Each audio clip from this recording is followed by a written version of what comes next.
Bonjour et bonne année 2022. Merci d'être avec nous pour cette toute première du MAG d'Onis TV. Chaque vendredi, nous accueillons un nouvel invité pour parler de l'actualité sociale, économique et politique en Onis et plus généralement en Charente-Maritime. J'ai le plaisir d'accueillir sur ce plateau Jean-Pierre Servant, professeur agrégé de physique, maire de la Ronde, président de la communauté de communes Onis Atlantique et conseiller départemental de Charente-Maritime sur le canton de Maran, récemment élu avec Valérie Amimoa de Saint-Ouen-d'Onis. Pour interroger notre invité, deux journalistes m'accompagnent, Antoine Collin et Yannick Picard. Et aux manettes, on retrouve Corentin Cousin. Jean-Pierre Servant, bonjour. Bonjour. L'année commence comme elle avait fini avec le Covid-19, malheureusement pour tout le monde. L'implication de la CDC Onis Atlantique a été importante en 2021, notamment avec l'installation et la gestion du centre de vaccination de Maran. Qu'en est-il en 2022 ? Est-ce que l'implication sera la même ? Ou est-ce que vous avez dû réduire la voilure quand on parle déjà d'une 4e dose dans les rangs du gouvernement ? Oui, effectivement, sujet compliqué. Alors avant de parler de cette vaccination et du virus sur notre territoire, évidemment souhaiter une très bonne année à tous nos auditeurs, en espérant évidemment qu'en fin d'année, ou espérons même avant, le virus soit sorti de notre territoire. Mais actuellement, effectivement, la circulation virale est très intense sur notre territoire, puisque les données de l'Agence régionale de santé disent que cette semaine, nous sommes encore le 3e plus fort territoire touché, le 3e plus fort territoire de Charente-Maritime touché par le Covid, puisque vous savez, on a l'habitude de parler en taux d'incidence, et donc qui correspond au nombre de cas pour 100 000 habitants. Notre taux actuellement est de 2065 cas pour 100 000 habitants. Juste au-dessus, nous avons l'agglomération rochelaise et l'île de Ré avec 2100. Mais aujourd'hui, comme je vous dis, nous sommes encore très touchés par cette pandémie. Alors, savoir aussi que sur les 20 communes d'Onis Atlantique, actuellement, 11 communes ont plus de 10 contaminations, 79 précisément à Maran. Bref, un taux, comme vous voyez, qui est très élevé. Alors, du côté de la vaccination, comme vous disiez, où en est-on précisément ? Alors, d'abord, savoir que sur notre territoire, le taux de vaccination est bon, en quelque sorte, puisqu'il est de 85,2% pour la population âgée de plus de 12 ans, quand on a une moyenne départementale de 84,6, donc on est un petit peu au-dessus de la moyenne départementale, et le taux de rappel sur notre territoire est de 84,7%, quand la moyenne départementale est de 82,9%, donc ça veut dire qu'au niveau de la vaccination, on est un peu au-dessus de ces moyennes-là. Alors, la vaccination se fait par les professionnels de santé et par un centre de vaccination que nous avions ouvert l'an dernier. Ce centre de vaccination, en 2021, a permis de faire 25 320 injections. Donc, c'est vrai que c'est évidemment important et ça soulage bien nos professionnels de santé. Et puisque nous l'avons rouvert depuis les vacances de Noël, et bien sûr 2022, nous avons actuellement déjà plus de 1041 injections de réalisées, dont 50 premières injections. Alors je vous coupe. Donc ce centre de vaccination-là, il est bien géré installé et géré, continue d'être géré par la CDC Onis Atlantique. C'est ça. Donc par la CDC Onis Atlantique, dans des locaux qui appartiennent à la ville de Maran. Et donc j'en profite pour remercier une nouvelle fois cette mise à disposition de locaux par la ville de Maran. Donc on a changé de lieu, on était dans la salle polyvalente en 2021. Aujourd'hui, on est dans un local qui est juste à côté de la mairie, donc à côté des locaux du centre social Les Pictons. Donc oui, mais c'est géré par la communauté de communes et comme je dis, dans un local communal. Alors ce centre est ouvert mardi, mercredi, jeudi, donc en journée, et le vendredi matin, de 9h à 12h30 et de 14h à 17h pour le mardi, mercredi et jeudi. La capacité d'accueil est en moyenne de 250 personnes, 250 patients par jour. Et le mercredi est dédié aux 18-30 ans avec le vaccin Pfizer, et les autres jours, c'est du Moderna. Les rendez-vous peuvent être pris sur Doctolib. Donc voilà un petit peu comment on fonctionne aujourd'hui. Alors votre question, la suite, eh bien évidemment c'est prématuré. Ce qu'on espère, on annonce le pic de cette vague la semaine prochaine. Derrière d'autres vagues, évidemment, moi j'ai pas la réponse à tout ça. En tous les cas, on va essayer. Alors ce qu'il faut dire, c'est que ces derniers jours, on voit que la demande de rendez-vous a baissé un petit peu. Mais évidemment, hein, on a quand même, comme je vous dis, pas mal vacciné. On sait qu'on a un centre aussi sur La Rochelle qui, maintenant qu'il est déplacé au parc des expositions, a permis d'augmenter le nombre. Hein. On est à plus de 1000, hein. On en discutait justement avec Jean-François Fontaine encore hier. 1000, ça peut aller visiblement jusqu'à 1600 vaccinations par jour. Donc évidemment, ça soulage, tous ces centres soulagent les professionnels de santé. Maintenant, la suite, malheureusement, il est bien prématuré pour le dire, pour en parler. Yannick. Jean-Pierre Servan, Stéphane Villan, conseiller départemental en fin d'année passée, expliquait qu'il fallait que la vaccination aille vers les zones rurales. Il y avait vraiment un problème de mobilité.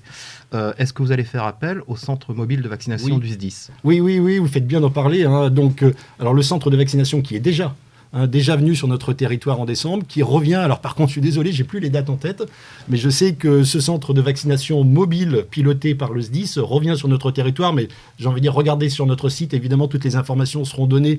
Mais oui, c'est important que tout le monde, en quelque sorte, et c'est vrai que ce centre a bien aidé sur la fin de l'année 2021, quand nous avions beaucoup de demandes et que nous avions du mal, évidemment, à fournir. Mais oui, vous avez raison de préciser qu'en plus de ça, il y a le centre de vaccination du SDIS. Est-ce que, alors bien évidemment, c'est un centre qui a été installé et géré par la CDC Onis-Atlantique en 2021, on s'en souvient.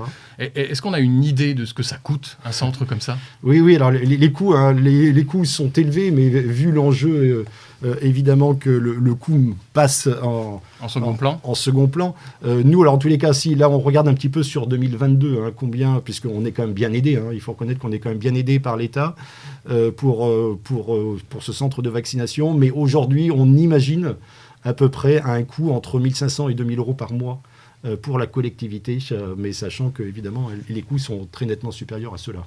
D'accord. Jeudi, donc hier, hein, puisqu'on est vendredi, il y a eu la grève des enseignants. Alors, vous êtes un enseignant, alors pas sur le même cycle, mais des enseignants. Est-ce que vous comprenez cette grève ? Est-ce que vous la soutenez ? Alors non, puisque comme vous dites, je suis enseignant, j'ai pas fait grève. J'ai pas fait grève hier. Hein, je suis allé au lycée. Non, mais je comprends les gens qui aujourd'hui disent bien c'est compliqué, mais je crois qu'il faut par contre l'accepter. Oui, c'est compliqué, mais il faut l'accepter parce qu'on voit bien que même nous, on ne sait pas comment le mois prochain fonctionnera, quoi. C'est vrai que les choses évoluent tellement vite. Alors c'est vrai qu'on savait que cette vague arrivait, mais elle est compliquée à gérer. Enfin, je crois que même si ça fait 2 ans maintenant que ce virus est ici, eh bien, les vagues, on les maîtrise pas. Les vaccinations sont assez difficiles. Et donc, non, je ne suis pas pour la grève d'hier. Et justement, en parlant des enfants, justement, est-ce que vous avez une stratégie pour vacciner les enfants, vu qu'on en parle aujourd'hui ? Oui, alors pour l'instant, hein, comme je vous disais, donc nous, au niveau du centre de vaccination, le mercredi, on fait les 18-30. Concernant les plus jeunes, alors j'ai échangé encore la semaine dernière avec la direction de l'ARS. Aujourd'hui, il n'y a pas de demande pour ouvrir aux plus jeunes dans notre centre de vaccination. On entend, hein, puis ce que me confirmait l'ARS, qu'aujourd'hui la demande est assez faible pour ces plus jeunes. Maintenant, là aussi, à voir comment les choses vont évoluer. Les choses vont tellement vite en ce moment. Enfin, on a tous, je crois, ces derniers jours, malheureusement, eu autour de nous des cas positifs. Donc, comment les choses vont évoluer, là encore, on ne peut pas dire. Mais pour l'instant, en tous les cas, nous, on n'ouvre pas pour les plus jeunes. Après, vous savez qu'il y a aussi les médecins qui sont là, évidemment, pour compléter. Jean-Pierre Servan, vous disiez à l'instant, je comprends les revendications des gens. Quand vous dites les gens, ce sont qui ? Ce sont les parents d'élèves ou ce sont les enseignants ou les deux ? Ah non, mais c'est les deux, quoi. C'est vrai que on voit bien, hein, que c'est compliqué pour les parents d'élèves parce que il faut gérer au quotidien. On est toujours, hein, depuis 2 ans dans cette gestion qui est évidemment difficile à prévoir. Donc j'imagine, hein, je vois les gens qui doivent aller au travail et qui au dernier moment doivent aller récupérer un enfant à l'école. Enfin, évidemment, tout ça est bien complexe. Hein. Et puis pour les enseignants, comme il a été dit, hein, des mesures qui malheureusement évoluent et quelquefois on est informé au dernier moment de l'organisation qu'on doit mettre en place le demain. Donc comme je dis, oui, c'est pas facile, mais je crois qu'il faut que les gens le comprennent. C'est pas facile, mais il faut le comprendre, il faut gérer, il faut essayer de vivre malheureusement au mieux avec cette crise, avec ce virus. On va passer à un autre point d'actualité parce que le temps file. Un autre point d'actualité qui préoccupe plus particulièrement les habitants de Maran depuis de très nombreuses années, celui-là. Antoine Collin nous en parle tout de suite dans son billet d'humeur et puis on en discute ensemble juste après.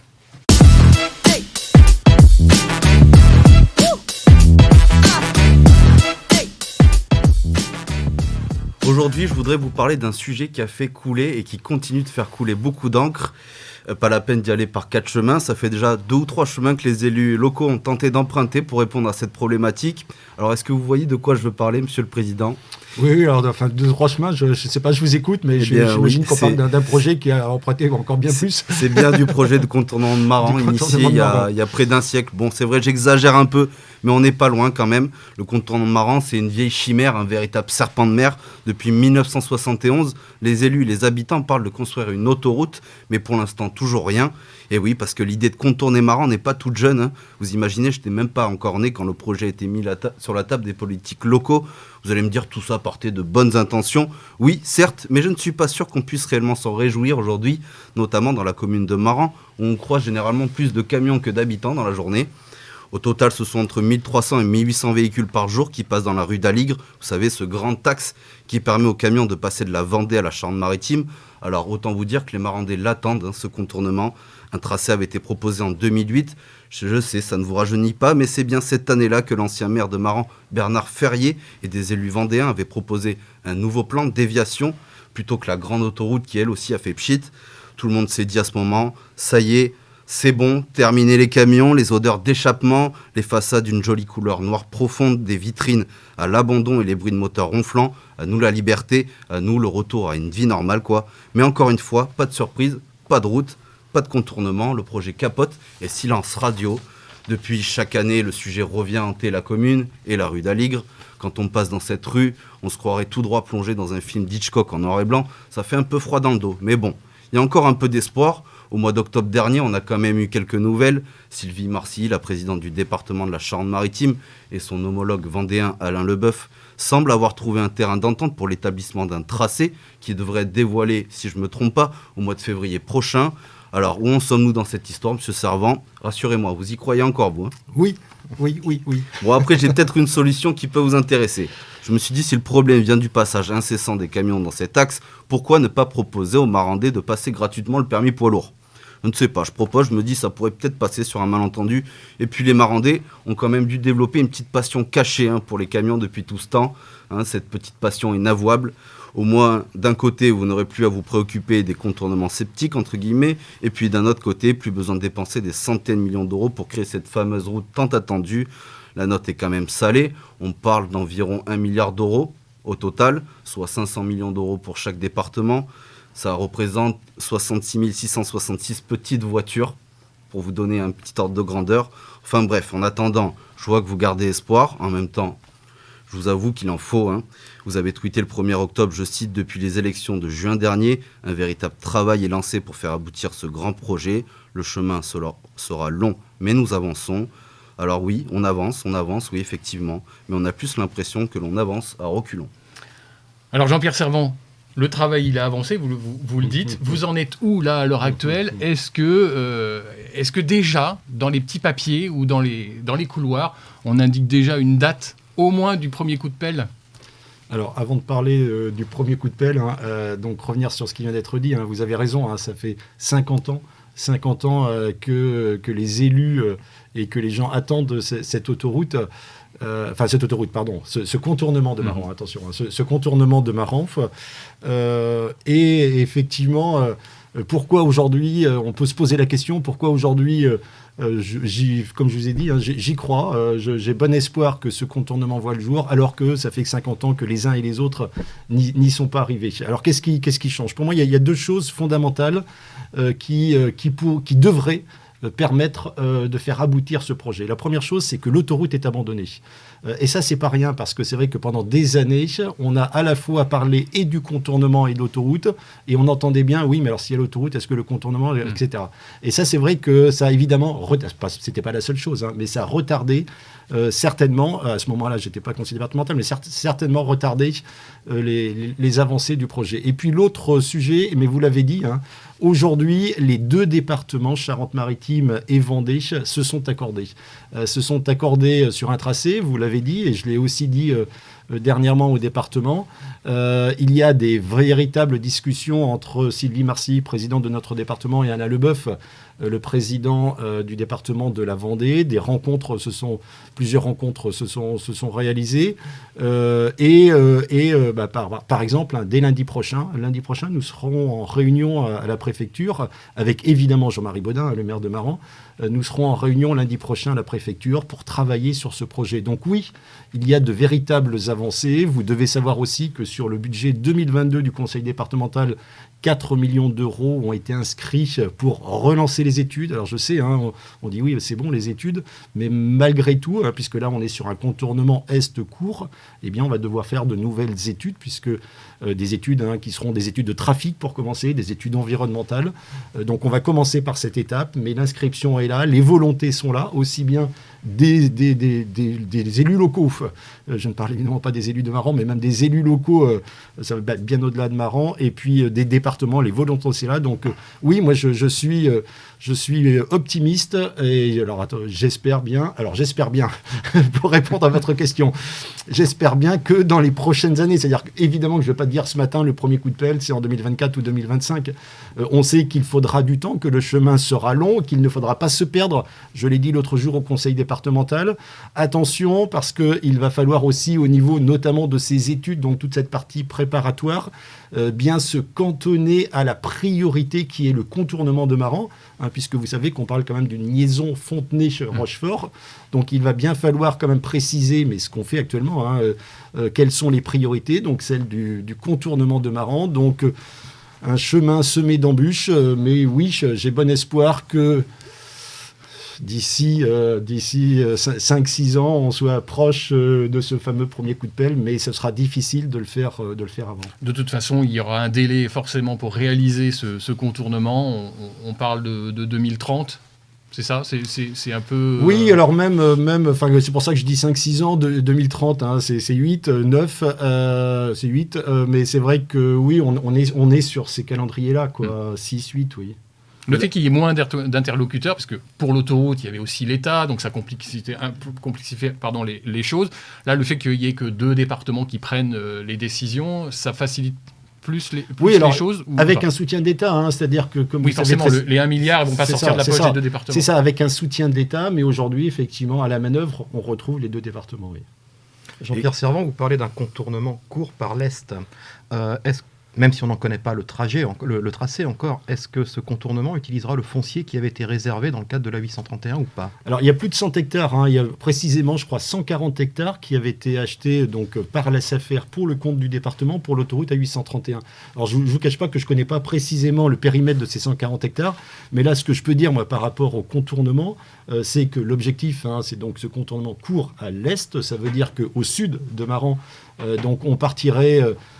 globalement entre la Pénissière et Saint-François, c'est-à-dire qu'assez proche de l'entrée de Maran. On va ensuite être assez proche de l'est de la ville, et puis après, ce que souhaite Jean-Marie Bodin, et moi j'entends complètement, c'est de se rapprocher au maximum de la liaison de la voie ferrée pour être le plus court. Et après, donc au niveau de l'embranchement en Vendée, évidemment, ce sont nos voisins et amis vendéens qui décideront, mais je vois que là aussi, clairement, dans les discussions qu'on a, les choses sont assez avancées de leur côté. Est-ce que vous avez une idée de combien de temps ça peut prendre d'installer un contournement comme celui-là ? Le temps des travaux, là, non, là, je peux pas vous dire. Alors, autant, comme je dis, au niveau des études, on voit bien qu'on disait tout à l'heure, 6, 8 maxi, enfin 6, ce serait bien, quoi. Après, au niveau de la durée, ça, j'ai du mal parce qu'il va falloir quand même, on est dans une zone particulière, c'est-à-dire qu'il va évidemment falloir passer, la Sèvre, et pas que la Sèvre, on a quand même des ouvrages assez importants à réaliser, quoi. Mais quand on en sera là, ce sera bien. Quand on dira quand est-ce que les travaux se terminent, ça veut dire qu'ils auront débuté. Très bien, on s'est projeté un petit peu dans le futur, on va revenir au présent, et un présent pas forcément très sympathique. Un autre dossier qui préoccupe les Marandais et les Marandaises, c'est le déménagement de l'enseigne Intermarché de Maran à Andy-les-Marais. C'est une histoire difficile qui dure depuis à peu près 4 ans, entre avis favorables, défavorables, recours, etc. Aujourd'hui, la grande surface est à bout de souffle, quasiment en dépôt de bilan. Les salaires des 25 employés sont payés actuellement par l'enseigne nationale, d'après nos informations. Où en est-on concrètement? Il y a eu un permis de construire qui a été déposé ou qui va l'être. Est-ce que celui-ci, on peut espérer qu'il passe? Alors, un petit mot pour commencer sur l'historique. Quand on regarde notre territoire de Nice-Atlantique, on voit que ces dernières années, on a eu une forte croissance démographique, principalement sur des pôles qu'on appelle des pôles émergents, Un à l'est du territoire, Ferrières, autrement dit le long de l'axe qui relie La Rochelle à Niort, Ferrières, Benon, Saint-Sauveur, etc. Et un autre plus à l'ouest, Andilly, Saint-Ouen, Villedoux. On a donc ces deux pôles émergents. Ces deux pôles, le pôle émergent de l'Est a amené la réalisation d'une zone d'activité économique à Ferrières, avec notamment un Carrefour Market. Et du coup, l'Intermarché de Maran, qui est situé à l'est de Maran, a perdu en fréquentation du fait, comme je dis, de l'ouverture de cette zone d'activité commerciale du côté Ferrières. Et l'Intermarché dit, écoutez, moi, ce que je souhaite, c'est me rapprocher de l'autre pôle émergent, en quelque sorte, Andilly, Saint-Ouen, Villedoux. On a une forte croissance démographique ici. Et voilà, vu les difficultés que je rencontre là, je préférerais aller de l'autre côté. Et évidemment, tout ça s'entend. Tout ça s'entend, d'autant que nous, dans notre politique, mais vous le savez, hein, on souhaite considérablement réduire nos consommations énergétiques. Et sur Nice Atlantique, plus de 50% de la consommation énergétique est due au déplacement. Donc on est tout à fait favorable au rapprochement des services vers les populations, et puis aussi de façon plus générale, un Intermarché ici ou une surface commerciale ici permettra de désengorger un petit peu l'entrée de La Rochelle, puisque beaucoup de ces personnes-là vont sur Beaulieu. Donc voilà un petit peu déjà l'idée de départ. Ensuite, comme vous dites, Intermarché donc, a eu plusieurs refus. Alors ce qu'il faut savoir, c'est que lorsqu'on est sur des grandes zones commerciales comme ça, eh bien, il y a différentes commissions qui derrière doivent donner un avis favorable pour que le projet puisse aboutir. Donc il y a d'abord une commission départementale qu'on appelle commission départementale d'aménagement commercial. Et puis derrière, s'il y a un recours, ce qui a été le cas pour ce projet-là, eh bien, il y a une commission nationale, la commission nationale d'aménagement commercial, qui elle aussi derrière doit donner un avis favorable. Bon, pour l'instant, la commission nationale, la dernière fois, avait donné un avis défavorable. Donc aujourd'hui, Intermarché a donné un avis défavorable parce que un document d'aménagement commercial, principalement, mais pas que, un document d'aménagement commercial ne le permettait pas. Nous avons modifié ce document, ce qu'on appelle un DAC, un document d'aménagement commercial.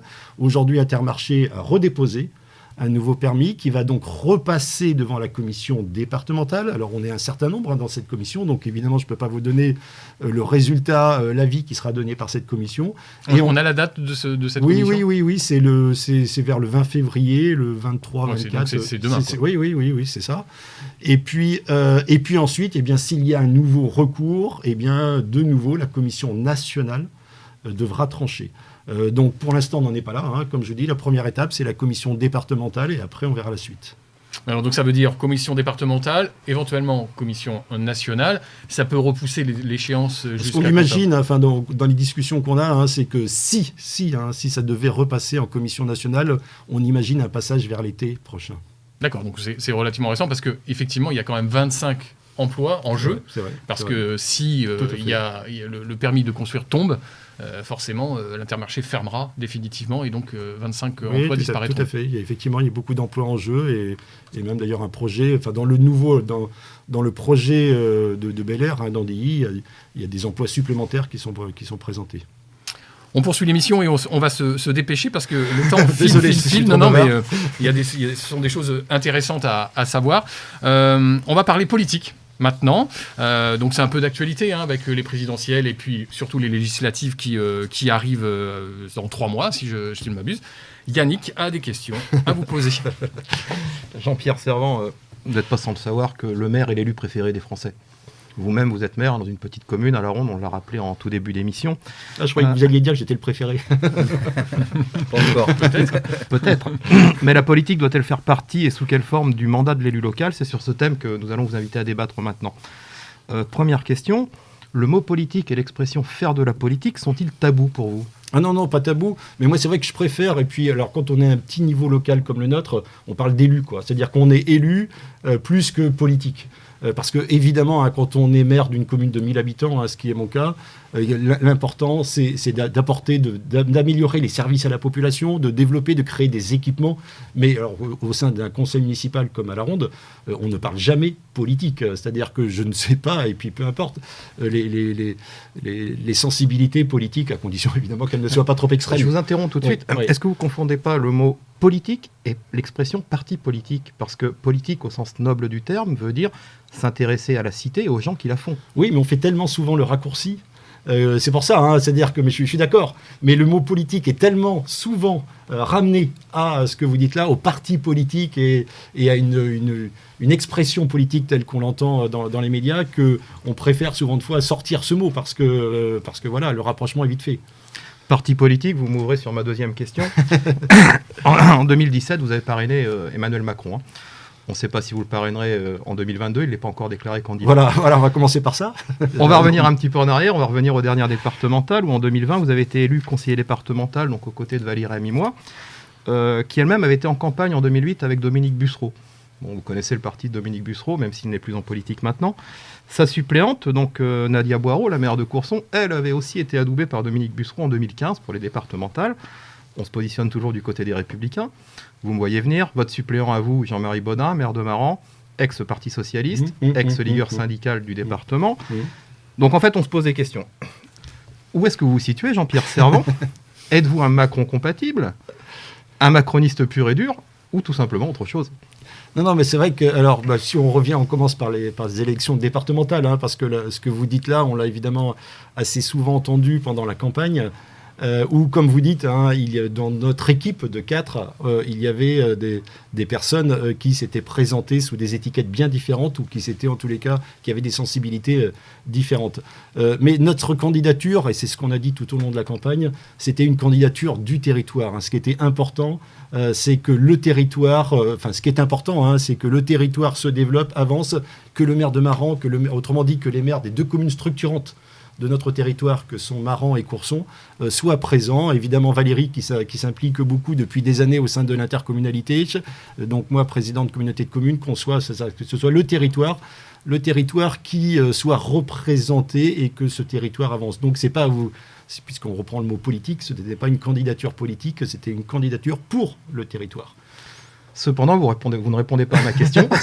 Je la repose. Ouais. Êtes-vous macroniste, Macron compatible? Non, mais Macron compatible, vous l'avez dit tout à l'heure, hein, moi j'ai soutenu, j'ai parrainé Emmanuel Macron aux élections de 2017, donc là-dessus, les choses sont très claires. Hein, donc oui, Macron compatible, il n'y a pas de problème. Macron compatible. Oui. D'accord. Dernière question sur le plan politique, mais je pense que vous y attendez. David Labiche, que vous avez rencontré récemment, qui lui est chez les Républicains, nous le recevrons la semaine prochaine, s'est déclaré déjà candidat pour les législatives de 2022, de juin 2022. Est-ce que vous serez là pour lui barrer la route? Est-ce que vous avez envie d'y aller? Non, mais lorsque la question que vous me posez là, évidemment, vous doutez, hein, c'est une question qui est abordée assez régulièrement.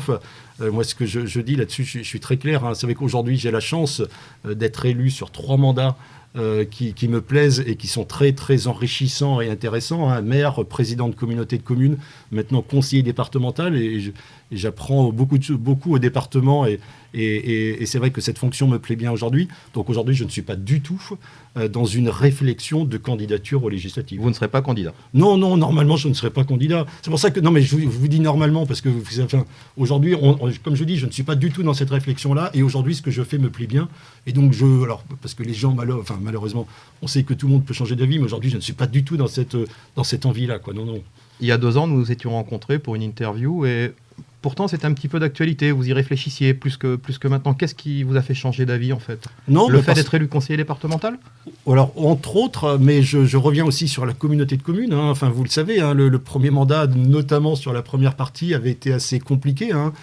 Aujourd'hui, on a un vrai projet. Il y a une vraie dynamique pour faire avancer ce territoire. Et effectivement, ce nouveau mandat-là, cette présidence-là me convient bien, et j'espère qu'avec tous les élus, avec tous les élus, et puis évidemment les vice-présidents et maires délégués, eh bien on va pouvoir réussir notre projet, et donc j'espère bien pouvoir l'accompagner jusqu'à la fin de ce mandat, quoi.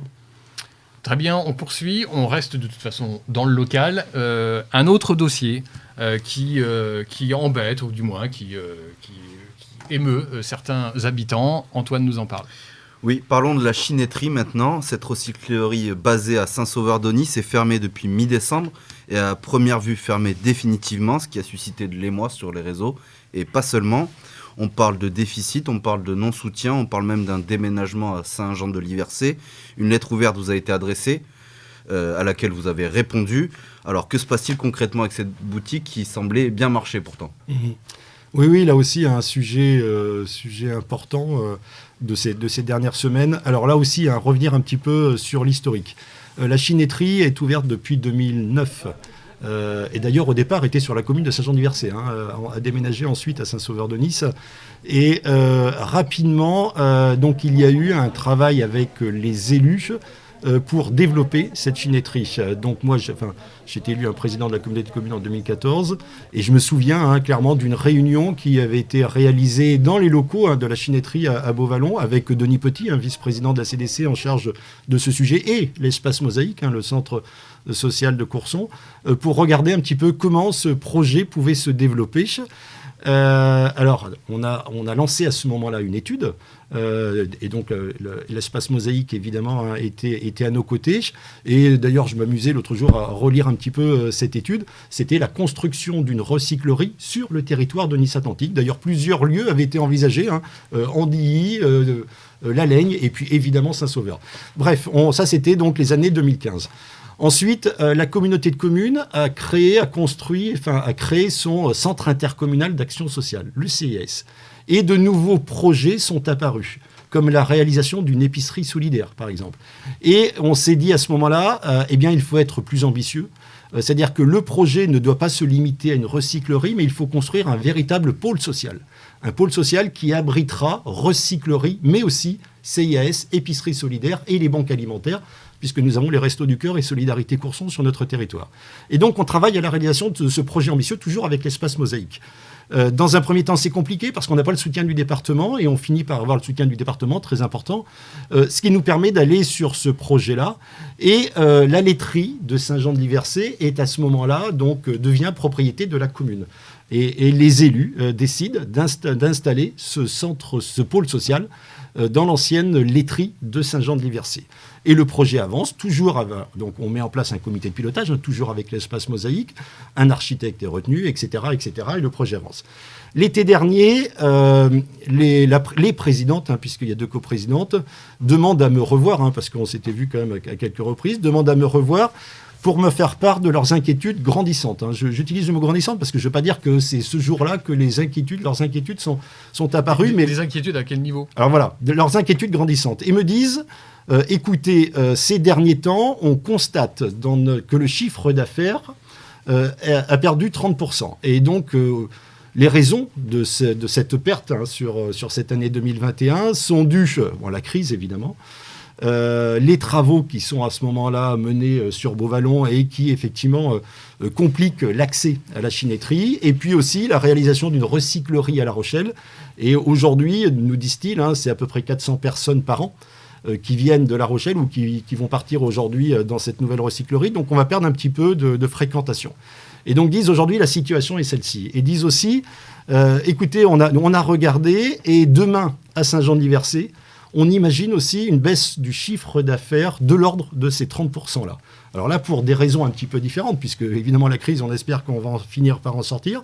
Les travaux sont terminés, mais disent, d'abord le déménagement à Saint-Jean-de-Liversay va être une raison. On va sortir d'une zone qui aujourd'hui est le long de la RN 11.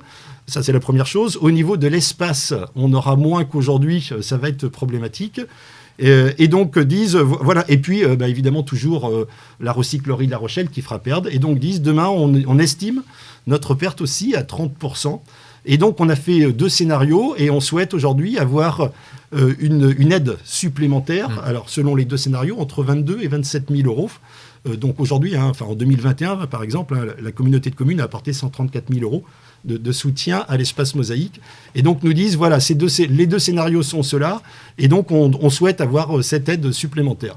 Et moi je leur réponds tout de suite, écoutez, moi je suis bien moins pessimiste, je suis plus optimiste, bien moins pessimiste que vous. Quand on regarde les raisons, effectivement, La Rochelle, la recyclerie est là, et sans doute, effectivement, que vous allez perdre un petit peu de personnes. Mais sur les 2 autres sujets, je dis, je ne partage pas votre avis. Quand vous dites Saint-Jean-de-Liversay, pour moi, Saint-Jean-de-Liversay est une commune qui est très bien située. Vous allez peut-être perdre un petit peu de fréquentation du sud, mais vous êtes plus proche de Maran. Donc je dis, au niveau de la fréquentation, Saint-Jean-de-Liversay est une commune qui est très bien située, et vous allez être demain dans un pôle de très haute qualité, avec toutes les autres activités sociales, puisque je répète, il y aura le CES, il y aura l'épicerie solidaire et les banques alimentaires. Donc ça va vous amener une augmentation de fréquentation. Concernant l'espace, donc les 600 mètres carrés qui sont proposés, certes c'est inférieur à ce qu'ils ont aujourd'hui, mais je leur dis, écoutez, moi ce que je vois, alors attention, hein, même si, enfin, un peu d'extérieur, hein, c'est que l'activité qui est appelée gros meubles, qui correspond à 25% de leur chiffre d'affaires, effectivement, cette activité-là consomme beaucoup d'espace. Et aujourd'hui, c'est une activité déficitaire. Et je dis, cette activité, à mon sens, mérite d'être revue. Et donc, bon, voilà, on a donc des visions différentes. Et ce qu'on leur propose à ce moment-là, donc évidemment avec Nadia Boireau et avec Philippe Pelletier, qui sont les deux élus de la CDC en charge de l'action sociale, on leur propose d'y regarder et donc de faire en quelque sorte une petite étude qu'on appelle, c'est un DLA, un dispositif local d'accompagnement. Nadia Boireau nous dit, moi j'ai utilisé ce dispositif lorsque j'avais des questions il y a quelques années sur mon centre de loisirs, et c'est vrai que ce dispositif m'a bien aidé ensuite pour prendre des décisions. Donc on leur propose ce dispositif en disant, écoutez, il est financé à 70% par l'État et la Banque des Territoires, et nous, communauté de communes, on financera les 30% restants. Voilà la proposition qui est faite. J'échange avec Madame Larelle, la coprésidente, et donc le 2 novembre, le bureau de l'Espace Mosaïque prend la décision de stopper, c'est-à-dire nous disent, écoutez, ce dispositif, cette petite étude va prendre un petit peu de temps. Et nous, aujourd'hui, on a des contrats, on a une personne qui arrive, qui est à la retraite prochainement, une personne qui a un contrat qui se termine. On ne veut pas prendre le risque d'attendre le résultat, et donc on prend la décision de fermer. On le regrette, je l'ai dit, on regrette donc cette décision-là. Cela dit, évidemment, nous, on continue notre projet. Ce que je veux dire par là, c'est que le pôle social va se faire. La première réunion de chantier se fait avant la fin du mois de janvier. Et donc, ce pôle social comprendra une recyclerie, plus ce que j'ai dit tout à l'heure. Et donc, alors, visiblement, ne sera pas tenu par l'Espace Mosaïque. Ce que je veux dire par là, c'est qu'on va faire un appel à projet, on y travaille, on écrit un cahier des charges en ce moment, on va faire un appel à projet, on va voir qui sera candidat, et visiblement, on aura d'autres personnes pour tenir cette recyclerie à Saint-Jean-de-Diversey. Voilà aujourd'hui un petit peu la situation. J'ai 2 questions à ce sujet-là. Vous parlez du conseil d'administration du 2 novembre. Pour vous, c'est un bureau, c'est un bureau le 2 novembre. Coup de poker, volonté de passage en force de la part de Mosaïque, de vous mettre une pression supplémentaire? Oh non, je pense pas. Enfin, je sais pas. Là, j'avoue que je ne participe pas. Et puis, évidemment, la décision, nous, on n'a pas à commenter une décision du bureau, quoi. Vous m'avez fait oublier ma deuxième question. C'est pas grave. Justement, de toute façon, il faut qu'on avance véritablement. Sans transition, on passe à la question surprise.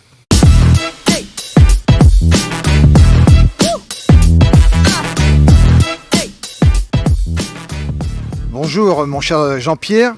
J'ai le privilège de démarrer la première question de la nouvelle émission Le Mag avec Onis TV. Il y a quelques jours, tu m'as reçu dans ta belle commune à La Ronde, magnifique commune, et nous avons pu échanger sur nos passions communes, notre territoire, notre canton et notre département de la Charente-Maritime. Nous avons échangé sur tous les sujets qui sont le développement économique, développement touristique. Et à ce sujet, je vais te poser cette première question, celle des parcs éoliens. Comme tu le sais, de nombreux touristes, vacanciers, nouveaux habitants viennent sur nos territoires pour retrouver ces paysages, cette tranquillité et ces moments paisibles chez nous. Quelle est ta position sur les énergies renouvelables que je souhaite également, mais sur l'installation de ces nombreuses éoliennes, hautes de 300 mètres. Alors ça, c'est un dossier très chaud, très polémique.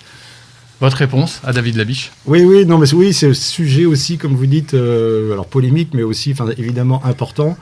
Alors, vous rappelez que Onis Atlantique est un territoire à énergie positive. C'est notre identité, c'est notre définition. Et dans cette définition, eh bien, il y a, entre autres, une labellisation qui a été obtenue il y a quelques années. Cette labellisation qu'on appelle TEPO, c'est territoire à énergie positive. Et qu'est-ce qu'il y a derrière cette labellisation?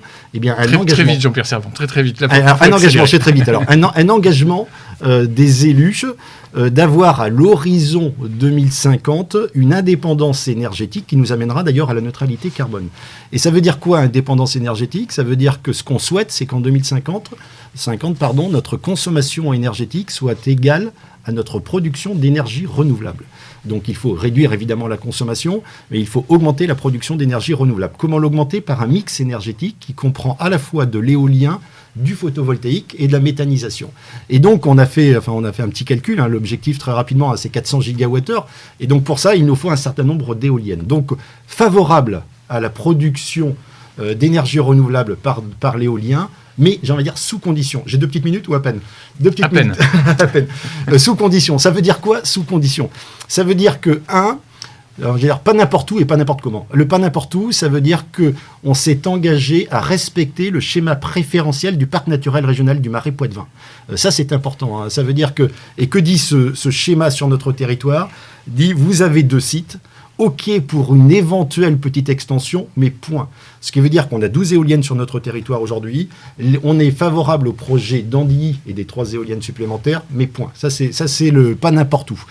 Pas n'importe comment, ça veut dire que c'est parce qu'on a des besoins et qu'on a cette ambition d'indépendance énergétique. Et donc, autrement dit, les 3 supplémentaires d'Andilly nous amèneront demain à à couvrir le besoin de ce côté-là en éolien. Donc c'est pour ça que je vous dis oui, mais évidemment avec ces objectifs-là. Alors juste une petite question, il y en a quelques-unes de prévues sur la commune de Saint-Jean-de-Liversay, ce sont des projets en tous les cas qui sont en cours, il y en a le long de la RN11, donc ceux-là, vous n'en voulez pas, on est d'accord? Oui, c'est vrai qu'aujourd'hui, nous, on est favorable, on a clairement voté favorablement, donc c'est une motion des élus, pour les 3 supplémentaires Andilly, mais ce qu'on souhaiterait effectivement, c'est que ça s'arrête là. Mais on n'a pas non plus un pouvoir de décision énorme. Très bien, on passe au pour ou contre.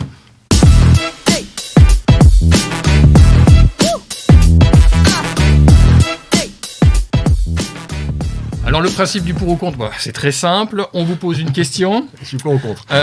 Et vous êtes pour ou contre, et comme on n'est pas trop vache au MAG, on vous donne la possibilité quand même d'un peu argumenter votre réponse en une phrase et très très rapide. Et c'est la première émission, donc j'espère que c'est... Exactement. Les plâtres. Et c'est Antoine qui ouvre le bal. Alors, première question, M. Servant, pour ou contre la vaccination des enfants? Pour, oui, pour, parce que, je répète, j'ai déjà dit tout à l'heure, il faut qu'on sorte de cette crise, donc pour. Pour ou contre la jauge dans les stades? On sait que vous suivez vous êtes un fervent supporter du stade. Moi, j'aurais préféré un pourcentage de la capacité d'accueil des stades, quoi. C'est-à-dire que dans certains stades, 5000 personnes, c'est peu. Donc c'est pour ça que évidemment qu'il faut qu'on respecte des distances, mais 5000 personnes, et puisque vous parlez rugby, pour de Flandre, je pense qu'on pourrait mettre un petit peu plus. Ouais, donc j'aurais aimé qu'on soit plus sur un pourcentage de capacité. Donc contre. Contre. Une question qui vous touche particulièrement, pour ou contre le report du bac? Alors j'enseigne enfin j'ai qu'une classe en fait qui est une classe de BTS, donc c'est vrai que je suis moins du côté lycée. Enfin, vous échangez avec vos collègues oui, quand même. Oui, bien sûr. Je vais être en difficulté, vous voyez, parce que c'est vrai que non, j'avoue que je ne vais pas donner de réponse, parce que là, non, j'avoue que je ne sais pas trop encore. Bon, on vous accorde un joker, mais pas plus. Donc j'ai grillé déjà. Là, c'est le conseiller départemental qui doit parler pour ou contre la gratuité du pont de l'île Dorée pour les Charentais-Maritimes.